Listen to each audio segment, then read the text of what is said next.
ஜெய் ஸ்ரீ மாத்ரே நமக. ஜெய் குருதேவ், ஜெய் குரு பரசுராம். நமஸ்காரம்.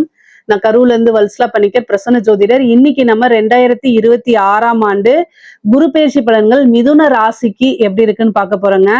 இந்த குரு பயிற்சி எப்போ வருது அப்படின்னா, திருக்கணிதப்படி 1/6 ஜூன் மாசம் 1ஆம் தேதி 2026. அதே மாதிரி வாக்கியப்படி 26/5/2026 வருது. திருக்கணிதப்படியும் வாக்கியப்படியும் சும்மா ஒரு 2-3 நாள் தான் வித்தியாசமா இருக்கு. அதனால நம்ம எது ஃபர்ஸ்ட் வருதோ அதை எடுத்துக்கலாம்.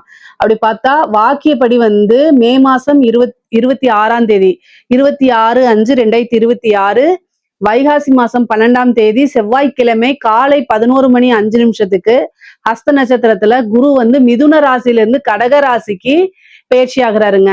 இவ்வளவு நாளா ஜென்ம குரு இருந்திருக்கும். அப்பப்போ உங்களுக்கு டென்ஷன் இருந்திருக்கும். இருந்தாலும் நிறைய மாற்றங்களை சந்திச்சிருப்பீங்க.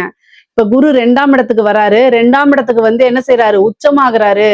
சோ 7-10 கூடையவர் குரு. அவரு 2ஆம் இடத்துக்கு உச்சம் பெற்று உங்களுக்கு எதை பாக்குறாரு? 6ஆம் இடத்தை பாக்குறாரு, 8ஆம் இடத்தை பாக்குறாரு, 10ஆம் இடத்தை பாக்குறாரு. உங்களுடைய ராசிக்கு நன்மைகள் நிறைய இருக்கு. காசு, பணம், பொருளாதாரம் அப்படிங்கிறது உயர்வான நிலையத்தான் குறிக்க போகுது. நீங்க எந்த அளவுக்கு ஹார்ட் ஒர்க் போடுறீங்களோ அந்த அளவுக்கு குரு உச்சம் பெற்று பார்வையினால உங்களுக்கு நல்ல காசு, பணம், பொருளாதார வளர்ச்சிய குரு சேர்க்க போறாருங்க. குரு 2ஆம் இடத்துல உச்சம் பெறுது. இந்த 12 வருஷத்துக்கு ஒரு தடவை தான் குரு உச்சம் பெறுவாருங்க. இது மிதுன ராசியை பொறுத்த வரைக்கும் 2ஆம் இடம்ங்கிறது பெரிய விஷயம். ஏன்னா 2ஆம் இடம்ங்கிறது குடும்ப ஸ்தானம், வருமான ஸ்தானம்ங்க.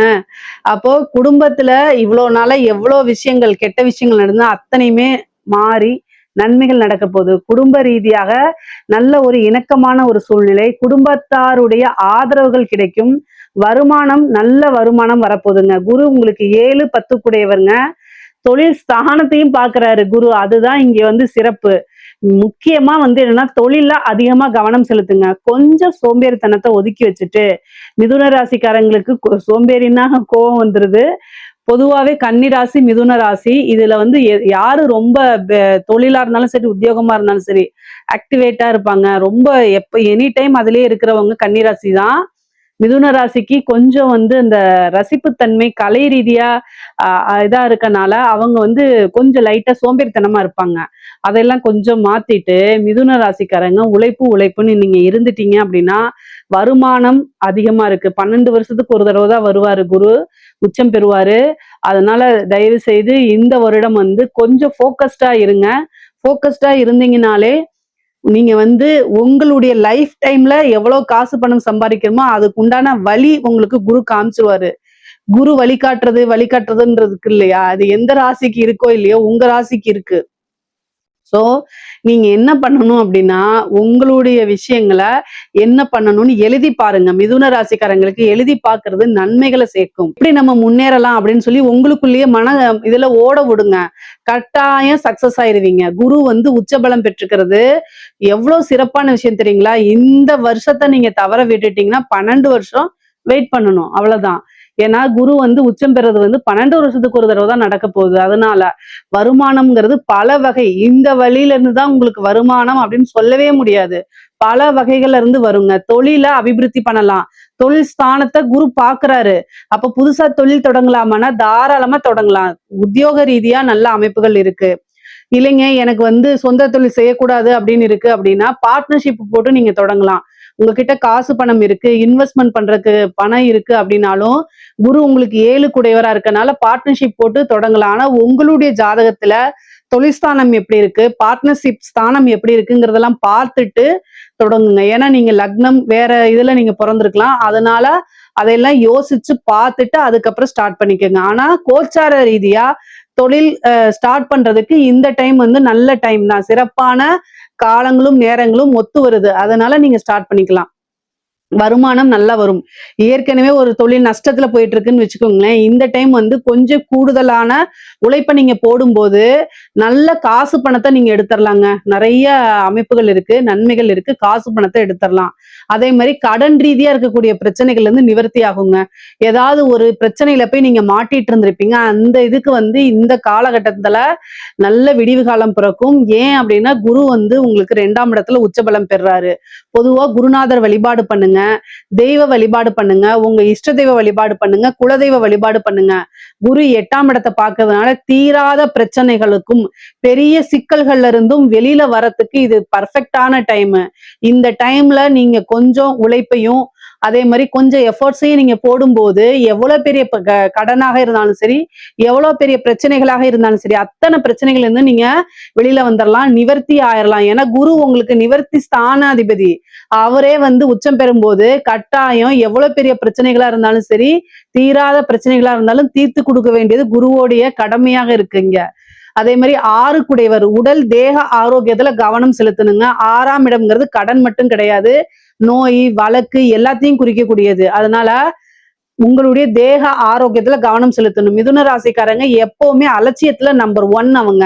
சோ ஏதாவது ஒரு பிரச்சனை அப்படின்னா வீட்டு வைத்தியம் பார்த்துக்காம தயவு செய்து டாக்டர்கிட்ட போய் கன்சல்ட் பண்ணிருங்க. ஏன்னா குரு 8ஐயும் பாக்குறாரு, 6ஐயும் பாக்குறாரு.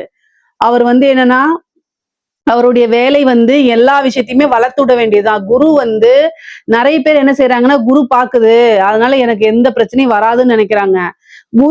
குரு ரொம்ப நல்லவர். அதைத்தான் நானும் சொல்றேன். குரு வந்து நல்லவர். எந்த ஒரு விஷயத்துக்கும் பாரபட்சம் பார்க்காம வளர்த்து விட்டுட்டே இருப்பாரு. அப்ப நோயையும் வளர்த்து விட்டுருவாரு. காசு பணத்தை வளர்த்து விடுறது நல்லது, நோயை வளர்த்து விடுறது நல்லதா? இல்ல இல்ல. 6ஆம் இடத்தை பாக்குறாரு, 8ஆம் இடத்தை பாக்குறாரு. தயவு செய்து கவனமாக இருங்க. உடல் ஆரோக்கியத்துல கவனம் கவனம் கவனம். ஏதாவது ஒரு பிரச்சனை அப்படின்னா உடனடியா மருத்துவரை ஆலோசனை பண்ணிக்கங்க. 1000 500ல செலவை வந்து முடிச்சுக்கங்க. அது வந்து லட்சக்கணக்கில் கொண்டு போய் விட்டுறாதீங்க. அதே மாதிரி 8ஆம் இடத்தை பாக்குறாரு. நீங்க வண்டி வாகனங்கள்ல போகும்போது கவனமாக போங்க. ஏன் அப்படின்னா 8ஆம் இடம்ங்கிறது வந்து பாத்தீங்கன்னா விபத்தை குறிக்கக்கூடிய இடம். சோ அதனால வண்டி வாகனங்கள்ல போகும்போது நீங்க நல்லாதான் போவீங்க, கரெக்டா ஓட்டினாலும் நமக்கு நேரங்காலம் சரியில்லைன்னா ஆப்போசிட்ல இருந்து வந்து இது பண்ணுவாங்க. அதனால ரொம்ப ரொம்ப கவனமாக இருக்கணும். வண்டி வாகனங்கள்ல போகும்போது கவனமாக போங்க. அதே மாதிரி தேக ஆரோக்கியத்துல ஏதாவது சர்ஜரி இந்த மாதிரி பிரச்சனைகள் வரத்துக்கு அமைப்புகள் இருக்கு. குரு வந்து மருத்துவ செலவை கொடுக்க போறாரு, மருத்துவ விரயத்தை கொடுக்க போறாரு. 2ஆம் இடத்திலே உச்சம் பெறனால கண் அறுவை சிகிச்சை நிறைய பேத்துக்கு நடக்கிறதுக்கு வாய்ப்பு இருக்கு. அதே மாதிரி குடும்பத்துல இருக்கவங்களுக்கு மருத்துவ செலவு இருக்குது. இதெல்லாம் கவனமாக இருங்க. வருமானம் பல வகையில இருந்து வந்துருங்க. அதே மாதிரி கோர்ட்டு கேஸ் பிரச்சனைகள் இருக்கு அப்படின்னா அது எல்லாமே சால்வ் ஆக போகுது. மெயினா வந்து நீங்க யார் மேல கேஸ் போட்டிருக்கீங்க, அந்த இதுக்காக தீர்ப்புக்காக வெயிட் பண்ணிட்டு இருக்கீங்க அப்படின்னா அது எல்லாமே உங்களுக்கு சால்வ் ஆயிரும். ரொம்ப நல்ல அமைப்புகள் இருக்குங்க. வெற்றி அப்படிங்கிறது உங்க பக்கம் தான் இருக்கு. ஏன்னா குரு வந்து 6ஆம் இடத்தை பாக்குறாரு. 6ஆம் இடம்ங்கிறது வெற்றி ஸ்தானம். அது இல்லாம உச்சபலம் பெற்று பாக்குறதுனால எவ்வளவு பெரிய பிரச்சனையா இருந்தாலும் சரி, எவ்வளவு பெரிய கேஸா இருந்தாலும் சரி, ஈஸியா உங்களுக்கு ஃபேவரா மாறுறதுக்கு உண்டான அமைப்புகள் இருக்கு. கடனை இந்த வருஷம் நீங்க தீர்த்தரலாங்க. இந்த 2026 வந்து முடியும் போது கடன் பிரச்சனை அப்படிங்கிறது உங்களுக்கு இருக்காது. எவ்வளவு பெரிய கடனா இருந்தாலும் அதுக்குன்னு ஒரு சோர்ஸ் கட்டாயம் வந்து உங்களுக்கு வந்துரும். நீங்க அதை எப்படி ஹேண்டில் பண்றீங்கிற விஷயத்தையும் பொறுத்துதான் இருக்குது. கடன் அப்படிங்கிறது வந்து 6ஆம் இடமா இருக்கனால குரு வந்து உங்களுக்கு பாக்குறாரு. 7 கூடையவர் நிவர்த்தி ஸ்தான அமைப்பு கூடையவரே குரு தான் உங்களுக்கு. அப்ப கடன்ல இருந்து கட்டாயம் ஒரு நிவர்த்தி ஆயிரும். நீங்க கடன் தீர்றதுக்கு என்ன பரிகாரம் அப்படிங்கறத நம்ம சேனல்ல போட்டிருப்போம். அதை நீங்க போய் பாருங்க. அதை பார்க்கும்போது அதுல இருக்க விஷயங்கள் ரொம்ப எளிமையாக இருக்கும். அந்த விஷயங்களை செய்யும் போது குரு பிராப்தமும் இந்த கோச்சாரத்துல வரும்போது கடன்ல இருந்து ஈஸியா வெளியில வர்றதுக்கு உண்டான அமைப்புகள் இருக்கு.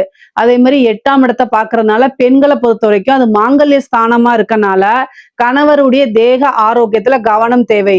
கணவனாக இருந்தால் மனைவியும், மனைவியாக இருந்தால் கணவனும் ஒருவரை ஒருவர் அனுசரிச்சு செல்லணும். குடும்ப நபர்களுடைய ஆதரவுகள் கிடைக்கும். அதே நேரத்துல லைஃப் பார்ட்னர்ஸ் கிட்ட வந்து ரொம்ப அட்ஜஸ்டபிளா நடக்கல அப்படின்னா 6ஆம் இடத்தை பாக்குறதுனால சண்டை சச்சரவுகள் வரும், வழக்குகள் போறதுக்கு உண்டானது வரும்.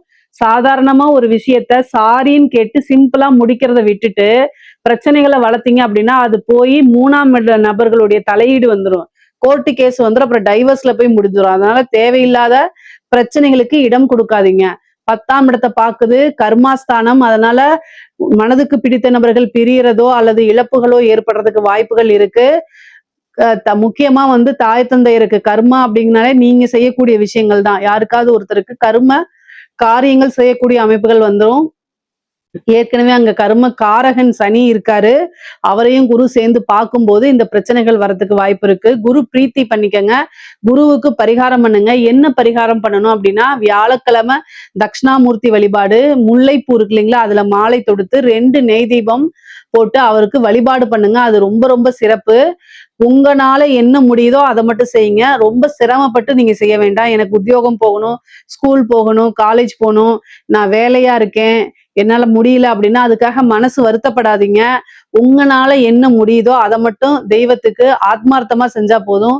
சிவபெருமான் வழிபாடு பண்ணிக்கங்க, தட்சிணாமூர்த்தி வழிபாடு பண்ணிக்கங்க. நவக்கிரகங்கள்ல குரு பகவான் ஒருத்தர் இருப்பாரு. மஞ்சள் கலர் ட்ரெஸ் போட்டுட்டு அவர போய் வழிபாடு பண்ணிக்கங்க.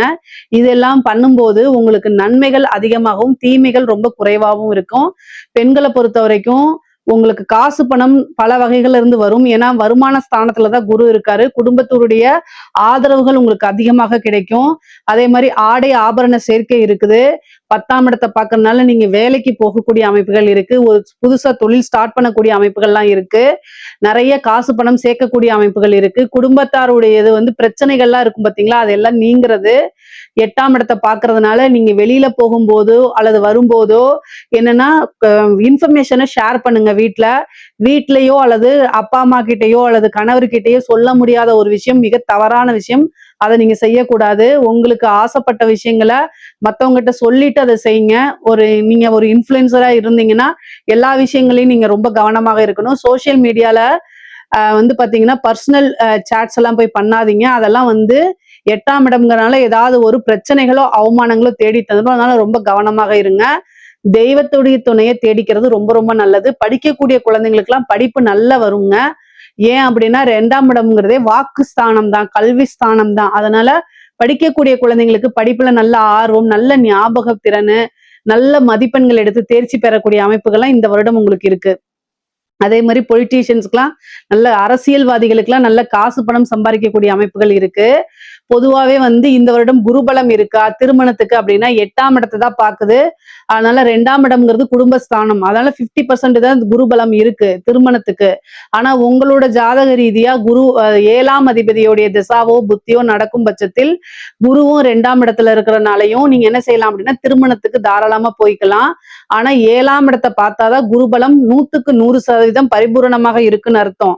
இங்க 7ஆம் இடத்தெல்லாம் பார்க்கல, 6ஆம் இடத்த தான் பாக்குது. ஆனா ஜாதக ரீதியா சில பேத்துக்கு தசாபுத்திகள் அப்படிங்கிற விஷயங்கள் 7ஆம் இடத்துல இருக்கிறது, 7ஆம் அதிபதியோடது, லக்னத்துக்கு அது மாதிரி பார்த்து பண்ணுவாங்க. அது மாதிரி பண்றதுனா நீங்க தாராளமா பண்ணிக்கலாம். பொதுவா 10ஆம் இடத்த பார்க்கறதுனால இந்த வருடம் எதுக்கு அதிகமா சப்போர்ட் பண்றதுன்னா, தொழிலு, உத்தியோகம், வருமானம் இந்த 3 விஷயங்களுக்கு தான் குரு அதிகமா சப்போர்ட் பண்றாரு. அதனால பொருளாதார வாழ்க்கைய இந்த வருடம் நல்ல உயர்வான நிலைக்கு எடுத்துட்டு போறது உங்களோட கையில தான் இருக்குது. அது குரு பகவான் குடுத்துருவாரு. ஏன்னா உச்சபலம் பெற்றிருக்கனால அதை குடுக்கறதுக்கு அவர் தயாரா இருக்காரு. வாங்குறதுக்கு நீங்க தயாரா இருந்துக்கங்க. இதுல ஏதாவது சந்தேகங்கள் இருக்கு அப்படின்னா கமெண்ட்ஸ்ல கேளுங்க. கட்டாயம் நான் ஆன்சர் பண்றேன். நம்மளுடைய சேனலை லைக் பண்ணுங்க, ஷேர் பண்ணுங்க, சப்ஸ்கிரைப் பண்ணுங்க. நன்றி, வணக்கம்.